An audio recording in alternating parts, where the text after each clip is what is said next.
briefly talk to us about this year's theme and how it speaks to the contemporary issues facing our oceans. Thank you. Yes, this year's theme, which is Revitalisation, collective action for the ocean, resonates the need for everybody to take part in saving our oceans.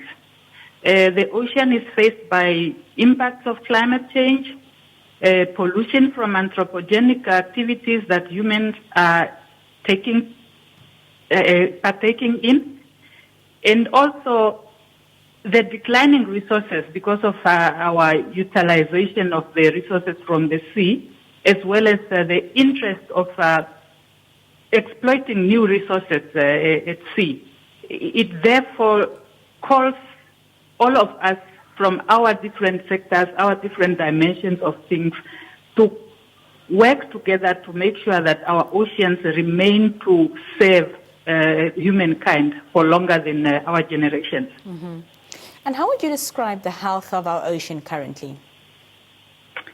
The current state of the ocean is one that is faced with declining sustainability, in a sense that critical ecological and resource thresholds, most of them have either passed the limit or are at risk of approaching or passing their limits.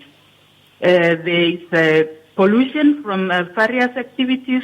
As I said, there is climate change, whereby it brings in issues like warmer waters that impacts on biodiversity, as well as ocean acidification and the rising sea levels.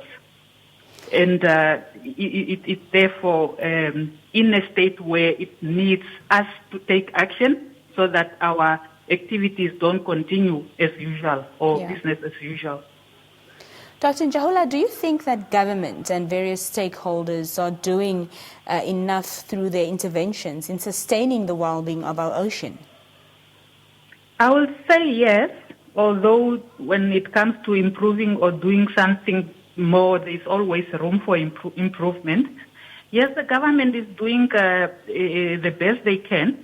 They have measures that ensures that our exploitation of resources is limited. It's not just free for all, or everybody can take as much as they can. So through processes like quota allocations, access regulation, the government is ensuring that the decline is kept.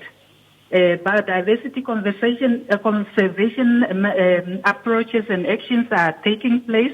The government is also putting various instruments. I can mention like the MSP, Marine Spatial Planning, as a tool, blue economy policy that is being developed.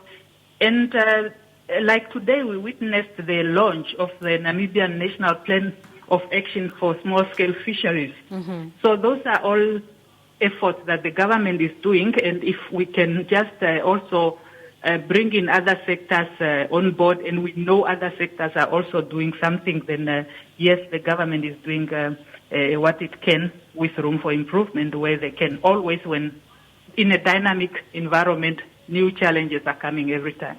Mm-hmm. Talk to us about the opportunities undertaken by Blue Economy. It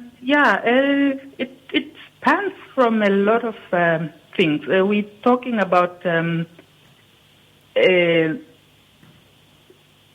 jobs. We're talking about new technologies that will emerge with those other new needs of activities that are being undertaken. And as a result, we really have quite a lot of opportunities that are coming with Blue Economy. As scientists, we will have more topics to explore, research, and train, incapacitate our young generations in various job opportunities and also areas of interest that they can pursue. And we're also seeing that there would be new minerals or new resources that are coming up. Of recent, we had a discovery of oil, and we have gas out there. So if those can be utilized, then there are various opportunities that comes with Blue Economy activities. Just lastly, Dr. Ndjaula, what role should everyday people play in preserving and protecting our oceans?